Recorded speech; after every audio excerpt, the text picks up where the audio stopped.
शुभवेदा के ऊपर उन्हें इतना फ्री हैंड दिया गया कि वो अपना एकदम बेस्ट टू बेस्ट ये प्रोजेक्ट को डिलीवर करने में दे सके.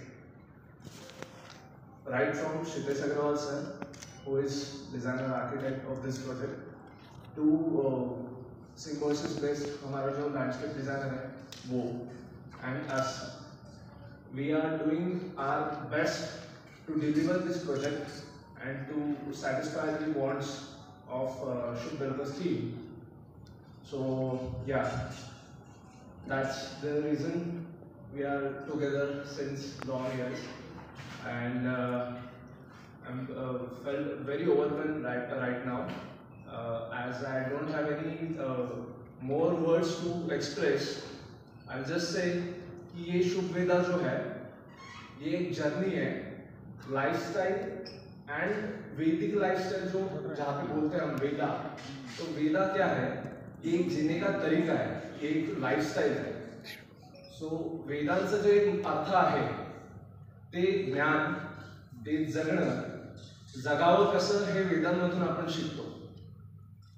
सो शुभवेदा मध्ये आपण ज्या 4 वेदांचा उल्लेख इथे केला आहे, ऋग्वेद, यजुर्वेद, सामवेद, अथर्ववेद, या वेदांप्रमाणे आपण 4 प्रकारच्या वेगवेगळ्या ॲम्युनिटीजना शोकेस केला आहे. त्या ॲम्युनिटीजचं आपण इथे डिवायडेशन्स केलेलं आहे. ऋग्वेदांमध्ये जर का असेल तर मंदिर आपण ठेवलेलं आहे, सामवेदाशी रिलेटेड, सॉंगशी रिलेटेड, स्विमिंग पूलशी रिलेटेड, अथर्ववेदाशी रिलेटेड मग आपण लायब्ररीज, बाकी सगळ्या गोष्टी ज्या याच्याशी रिलेटेड आहेत त्या आपण इथे शोकेस करतो आहोत. त्यानंतर स्टेप्टोसिस जो आहे तो यजुर्वेदामधला एक भाग आहे जो की आपण इथे दाखवतोय. रानी की बाव म्हणून गुजरातला एक खूप मोठी बाव आहे, एक स्टेप वेल आहे, तिथून इन्स्पायर होऊन हे स्टेप ओव्हरसीजचा सगळ्यांनी ढाचा बनवलेला आहे.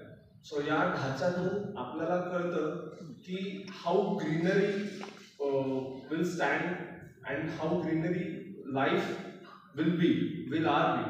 सो त्यातून आपल्याला जगण्याचा एक जिस्ट कळतो, एक अर्थ कळतो.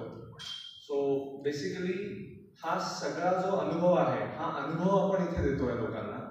म्हणजे it is not just a home, it is their life, it is their dream, it is their aspiration we fulfil in this project शुभवेदा.